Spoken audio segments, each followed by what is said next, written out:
My name is Kaylee, and in this video I'm going to tell you all about Homo habilis, the very first species in the Homo genus, the origin of all of us. But was habilis a human species, or should they actually be placed in the genus of the Australopithecines? Let's find that out in this video.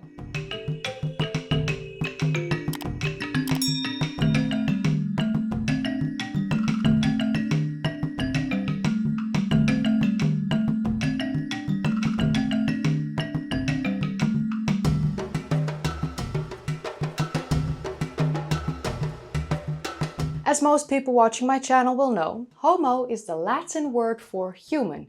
And while I expect most of you to understand this, I still regularly get the angry comment from people that I cannot use the word Homo in my videos, which is honestly just hilarious to me. It's comedy gold. But most people don't know that the translation of habilis in Latin is skillful or handy, and the species of Homo habilis is often referred to as the handyman.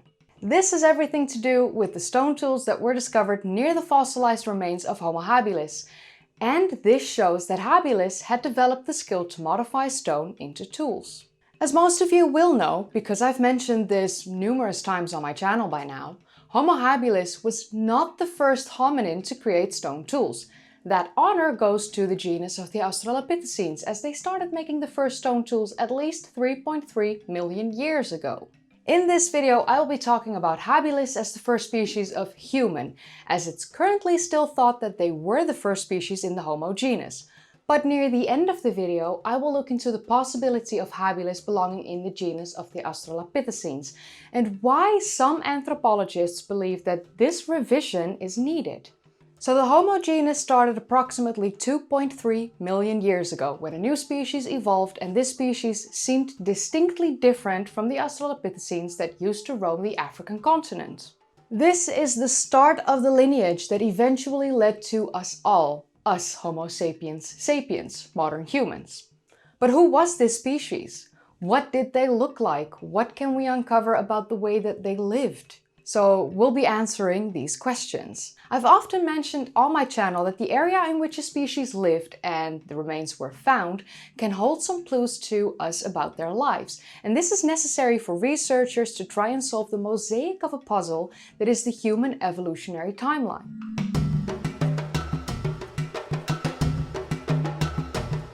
If you know a little about anthropology, you will probably have heard of Lewis and Mary Leakey.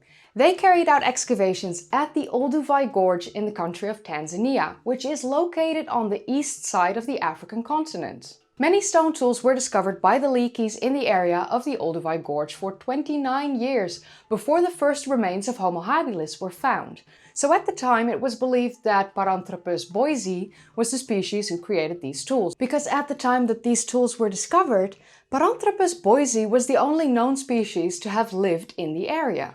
But this all changed when the first remains of Homo habilis, a molar, was discovered in 1959 by Hesolon Mukiri, who was a senior assistant of Lewis and Mary Leakey. Although at the time this discovery was made, it was not known that this molar belonged to a new human species. The first recognizable remains, a partial juvenile skull, hand and foot bones dating to 1.75 million years ago, were discovered in 1960 by Jonathan Leakey, who was actually the son of Lewis and Mary. These remains were all discovered at the Olduvai Gorge. The very famous Latoli footprints, discovered by the research team of Lewis and Mary Leakey dating back to 3.6 million years ago, are located just 45 kilometers south of the Olduvai Gorge. These footprints are among the oldest fossilized footprints of a hominid ever discovered. These footprints were most likely left behind by an Australopithecus afarensis, which was a bipedal hominin species and possibly an ancestor of us humans.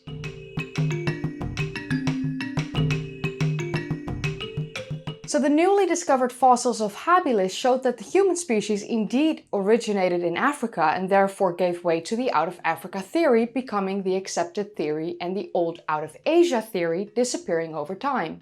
Of course, as you can imagine, there was a lot of debate going on at the time of this announcement that habilis was assigned into the Homo genus, and this was not without controversy. And you need a little bit of a backstory to understand why this was the case.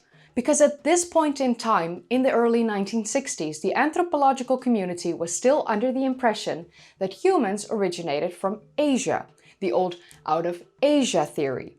Therefore, it was not believed that habilis was part of the Homo genus because it was believed that the Homo genus originated in Asia and that the Homo species did not originate from Africa. So for a while it was thought that habilis should have been classified as an Australopithecus africanus.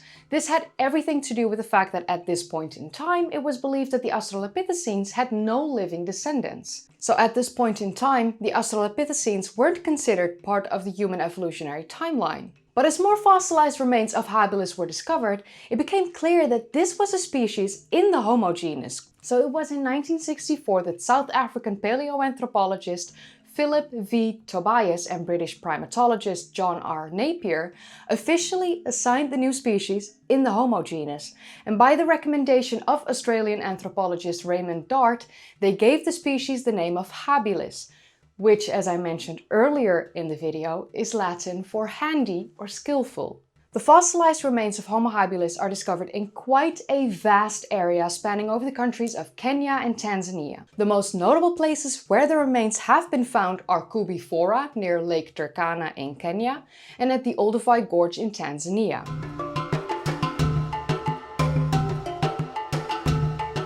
However, some of the fossilized remains discovered at Lake Turkana that were classified as Homo habilis have been proposed to belong to a separate species, known as Homo rudolfensis. Although, more often than not, rudolfensis is often seen as synonymous with habilis. So I'll have to make a video in the future about rudolfensis and how this is not always seen as a separate species as habilis, and that it's sometimes proposed to belong to the genus of the Australopithecines or even Kenyanthropus instead of rudolfensis being a human species. I'll touch on the rudolfensis debacle a little bit here in this video, but a more in-depth analysis might be needed in the near future. Some anthropologists are of the belief that habilis and rudolfensis are the same species, while others believe them to be distinctly different species. Some scientists aren't too happy about naming fossil specimens. This has everything to do with the fact that names might be changed when a new discovery has been made that changes the interpretation of the species. So there are two specimens at the center of debate about the assignment of habilis and rudolfensis and their possible classification out of the Homo genus. These specimens are known as KNMER 1470 and KNMER 1813. So let's take a look into these two specimens and why this is such a hotly debated subject. KNMER 1470 is most likely a Homo rudolfensis. It was discovered in 1972 at the Kubi Fora site in the country of Kenya, and this specimen dates back to 1.9 million years ago. It has a large brain between 750 and 800 cubic centimeter. Unfortunately, the teeth of this specimen are not preserved, but the roots and sockets suggest that they were quite large, with larger molars than the other discovered Homo habilis fossils. Actually, the roots and sockets suggest that the teeth and molars would have been more of the size that we have seen in the Australopithecines. The upper jaw of this specimen is more square, and the brow ridge is slightly developed with a large and flat and long face. The second specimen is KNMER 1813, most likely a Homo habilis, and this specimen was also discovered at the Kubi Fora site in Kenya in 1973. It also dates from 1.9 million years ago, and so both of these specimens date from the same time frame. This specimen had a small brain of about 500 cubic centimeters, a small rounded upper jaw with human-like teeth. It had a strong developed brow ridge and a small face that wasn't flat. So just from these two descriptions, it sounds like they're completely different. For a while it was suggested that the bigger specimen was a male and that the smaller specimen was a female, although we do not actually see the same sort of distinct differences in male and female apes or even in us modern humans. So the other suggestion is that these two specimens are from two different species, one being Homo rudolfensis and the other being Homo habilis, and that these species should not be classified as one and the same. And then a discovery in 1999 occurred, and this discovery may actually change the classification of the Homo rudolfensis specimen KNM-ER 1470. So a skull was discovered in 1999, and this skull belongs to the species of Kenyanthropus platyops, a species I've covered here on the channel about 2 years ago, and this skull of Kenyanthropus platyops is eerily similar to that of KNM-ER 1470. So this resulted in some anthropologists considering reclassifying Homo rudolfensis as Kenyanthropus rudolfensis, taking rudolfensis out of the Homo genus and placing it in the Kenyanthropus genus. If you've seen some of my previous videos, you know that I am not the one to make conclusions about things like this. I simply mention it and let it up to you to decide what you believe or what you feel is best. I'm not an expert, I'm not a scholar, I have no credentials in this field, I'm merely researching and reporting about these species as I am beyond fascinated to learn more about the human evolutionary timeline. So I'll leave it up to the experts to decide. You know, it's best. One thing that is for certain is that Homo habilis changed the entire perception when more and more fossilized remains kept being discovered, showing that they were indeed a new Homo species while still having some Australopithecine characteristics, showing that they were the species in between the Australopithecus genus and the Homo genus. Are they ancestral to Homo erectus? As of this point in time, that is still a hotly debated topic, so I will digress and not make the mistake of saying things that aren't true or maybe change in the near future. So I'm gonna keep silent on that one.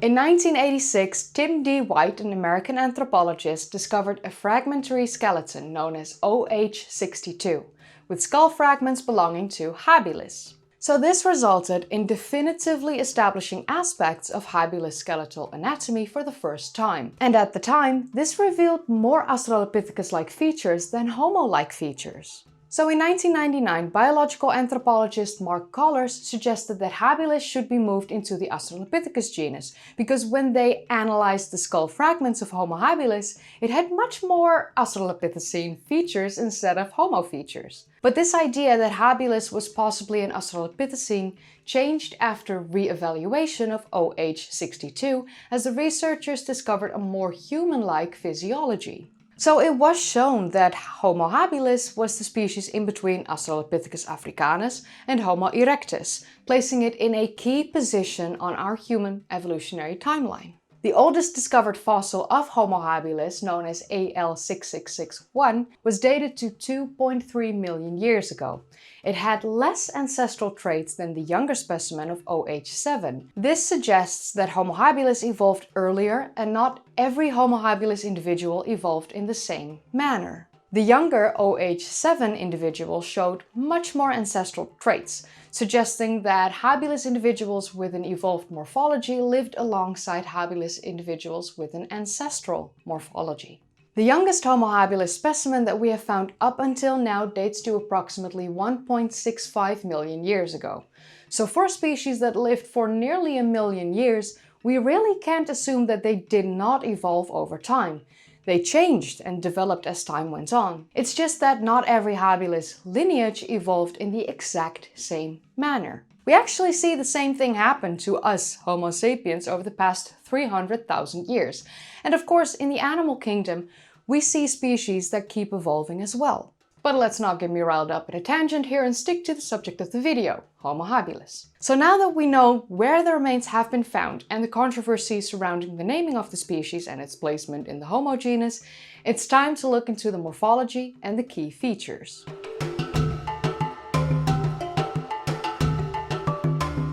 Homo habilis had some features reminiscent of the Australopithecines and other features that are more similar to other early Homo species. Homo habilis was, in general, quite small, similar to the sizes of the Australopithecines.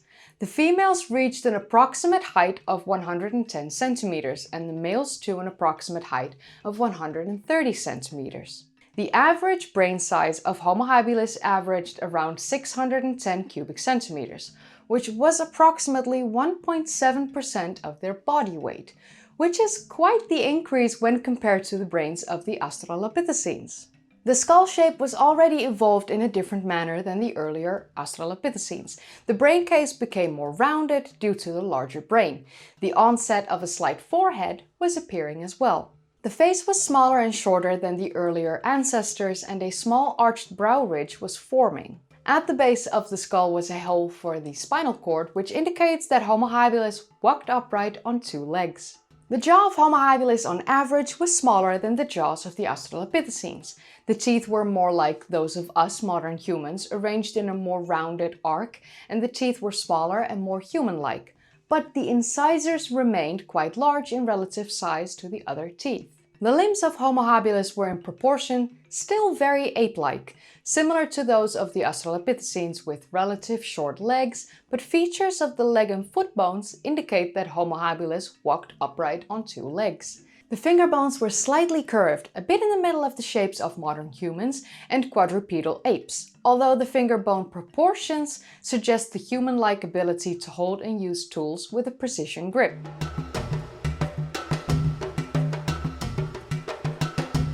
So as you can imagine, from a species that lived this long ago and was at the origins of our human evolution, there isn't much known about their culture or how they lived and survived as a species. Thankfully, during the excavations, there have been some discoveries that hold some clues, like for instance the possibility that Homo habilis might be the first of our ancestors to create stone tools. This seems to signify a key change in the mental capabilities of them as a species and helped create a shift towards new survival strategies. So the stone tools that they created were simple and crude, like for instance scrapers, core tools, and simple choppers.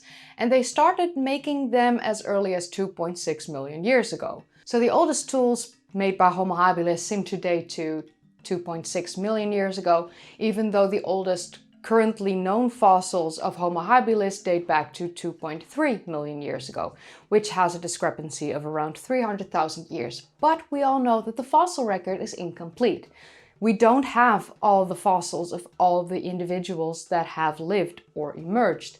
So even though the earliest and oldest fossils of Homo habilis date back to 2.3 million years ago, that doesn't mean that they didn't emerge around 2.8 million years ago. We just don't have evidence for that at this point in time. So these tools that they created are classified as Mode 1 technology, but it's not clear if Homo habilis were actually the creators of these tools or if that was done by an earlier species, one of the Australopithecines. These Mode 1 technology tools are often referred to as the older one stone tools. I've actually made a video on this and it's on the channel. It's an older video. If you want to watch it, highly recommend it. These stone tools were first discovered in the Olduvai or Olduvai Gorge in Tanzania. They were a clear progression of the natural, unmodified stones and sticks that the Australopithecines most likely used before. The older one stone tools were created by using a hammer stone to strike another stone, which is the core stone.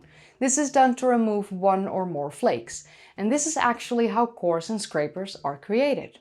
The environment in which Homo habilis mostly lived was grassland, and a chemical analysis suggested that they predominantly ate a vegetarian diet, but that they did include small portions of meat into that diet. It is thought that because the climate cooled down, they needed to invent new feeding strategies to survive, and this may be the reason for the creation of the earlier mentioned tools. Homo habilis was one of the first species in the Homo genus, although it seems that rather than Homo erectus evolving from Homo habilis, it is much more likely that the two species lived alongside each other for approximately 500,000 years at least.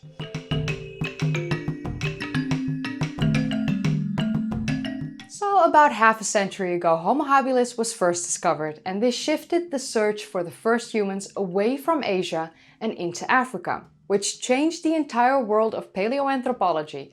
Of course, this wasn't without controversy, and unfortunately, this still remains until this day. Even after all the discovered fossils, different species and tools, and all the evidence for the out of Africa theory, there are still people who don't believe we all originated from the African continent.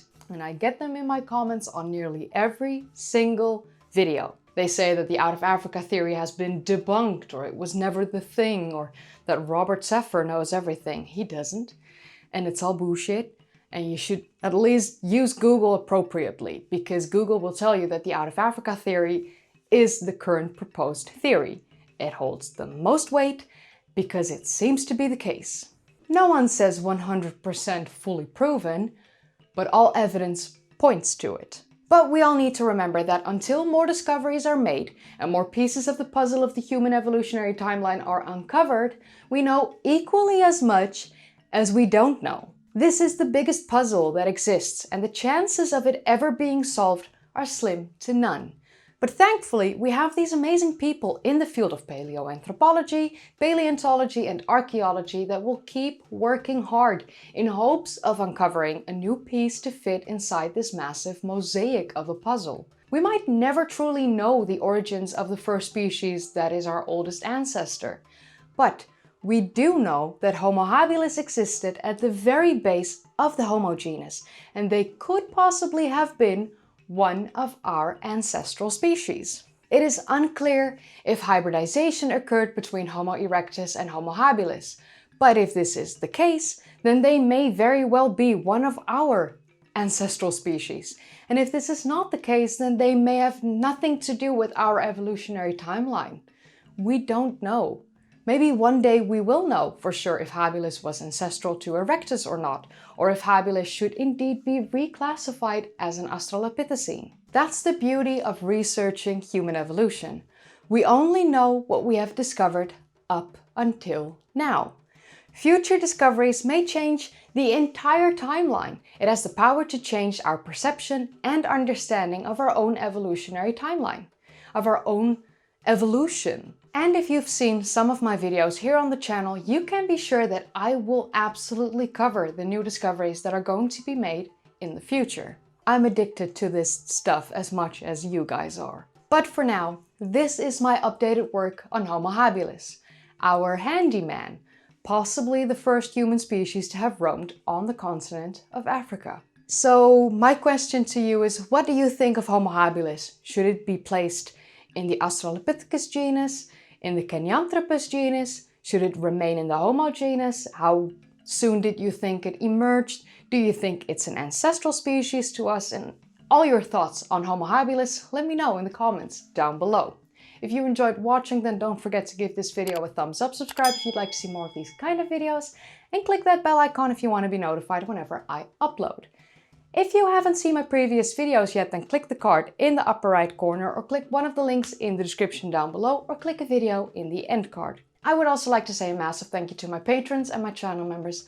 Thank you so much for supporting me and being here with me on this journey. And yeah, with that said, I will see you in the next video. Bye!